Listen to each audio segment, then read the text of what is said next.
بہو رانی قسط نمبر 1 کہ جنگ کے قریب چھوٹے سے قصبے شور کوٹ کے گاؤں میں مہندی کی تقریب کا منظر تھا۔ شادی کی تیاریاں اچانک روک دی گئی تھیں۔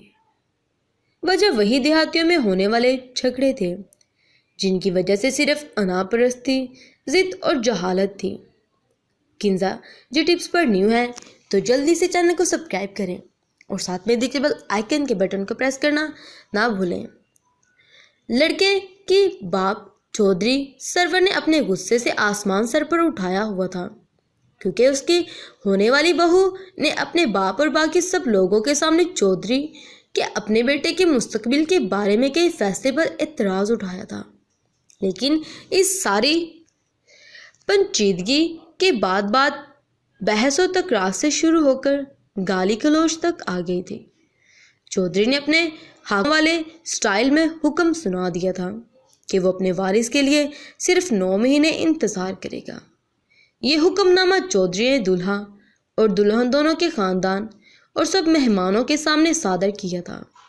دلہن رضیہ بھی سامنے ہی موجود تھی جس کو گاؤں کے رواج کے مطابق بولنے کی اجازت نہیں تھی، لیکن رضیہ کے باپ نے اسے بہت نازوں سے پالا تھا اور اپنی زندگی کے فیصلے لینے کی پوری آزادی دی تھی۔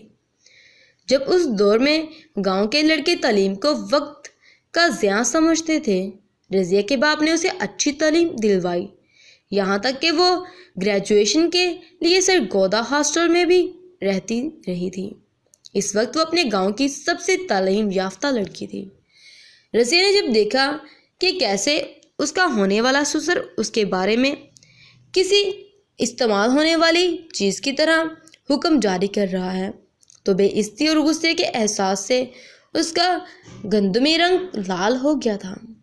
وہ ایک دم اپنی جگہ سے اٹھی اور اپنے سسر کی آنکھوں میں جھانکتے ہوئے بولی، شادی کے بعد 5 سال تک میرا ماں بننے کا کوئی ارادہ نہیں۔ میں نوکری کروں گی اور میرا شوہر سجاد بھی۔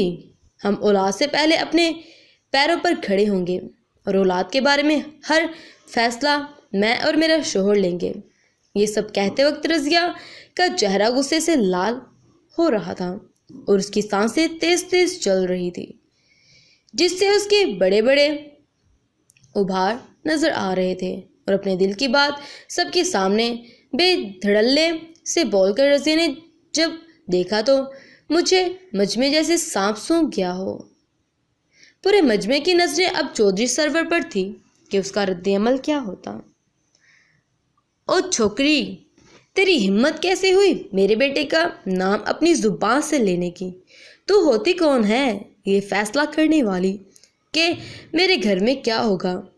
رضیہ نے بھی اونچی آواز میں جواب دیا، پوچھو اپنے بیٹے سے، جب میرے پیچھے پیچھے پورے گاؤں میں دم ہلاتا پھرتا تھا، اسی نے کہا تھا کہ مجھے میرے نام سے بلایا کرو اور شادی کے بعد جو میں چاہوں گی وہی ہوگا۔ رضیہ کی بات کا اندازہ ہو گیا تھا کہ بات بگڑتی جا رہی ہے۔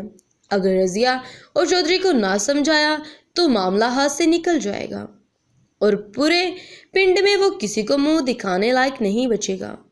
رضیہ کے باپ نے چودھری کے آگے ہاتھ جوڑے اور بولا، چودھری صاحب، میری بیٹی ملازمت کرنا چاہتی ہے۔ اگر ماں بن گئی تو یہ کیسے ملازمت کر سکے گی؟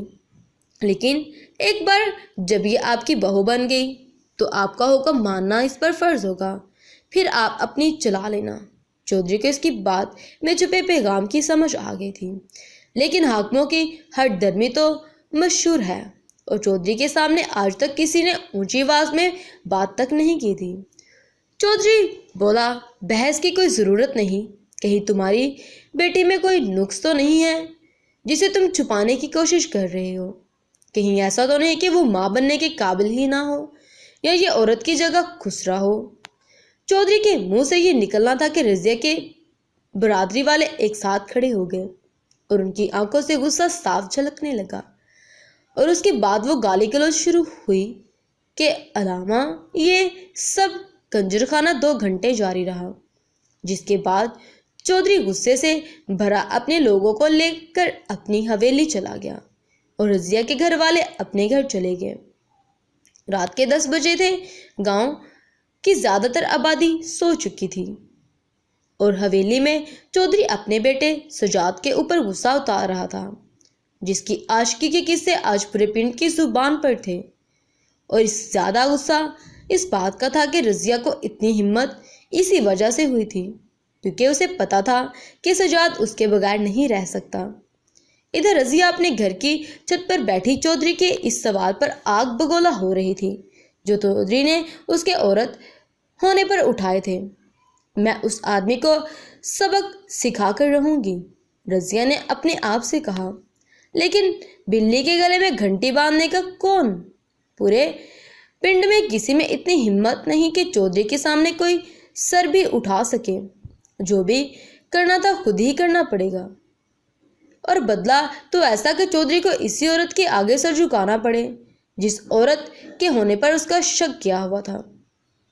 رات کے 12 بجے رضیہ نے چپکے سے گھر کا دروازہ کھولا اور اندھیرے میں چودھری کی حویلی کی طرف چل پڑی۔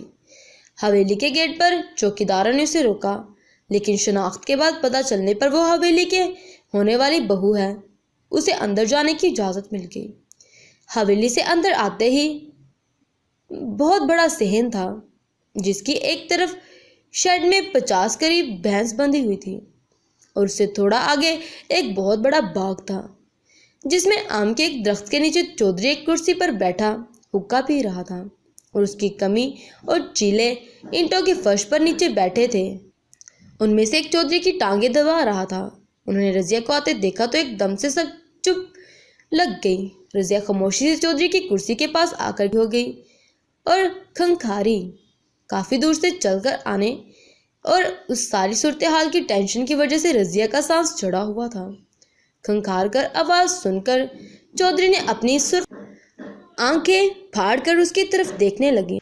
مہندی کا پیلا جوڑا اس کے پسینے میں بھیگ کر اس کے جسم سے چپکا ہوا تھا اور کرسی پر بیٹھے چودھری کو نیچے اس کے تنے ہوئے مغرور پہاڑوں کی کہانی کا نیکسٹ پارٹ جلدی آپ سے شیئر کیا جانے والا ہے، تو اس کے لیے جلدی سے میرے چینل پر تمام ویڈیو کو واچ کریں اور ساتھ میں چینل کو سبسکرائب کر دیں اور بیل آئیکن کو پریس کر دیں تاکہ نیکسٹ پارٹ جلدی سے جلدی آپ کو مل جائے کہ اس نے اس کے بعد چودھری صاحب کے ساتھ کیا کیا۔ مجھے جاننے کے لیے جلدی سے چینل کو سبسکرائب کریں اور ساتھ میں دیکھیے بیل آئیکن کو دوبارہ سے کہہ رہی ہوں پریس کرنا کبھی نہ بھولیں۔ ویڈیو کو اپنے دوستوں کے ساتھ شیئر کریں، اس کا پارٹ جلد ہی آپ کو ملنے والا ہے۔ سو تھینکس فار واچنگ۔ اللہ حافظ۔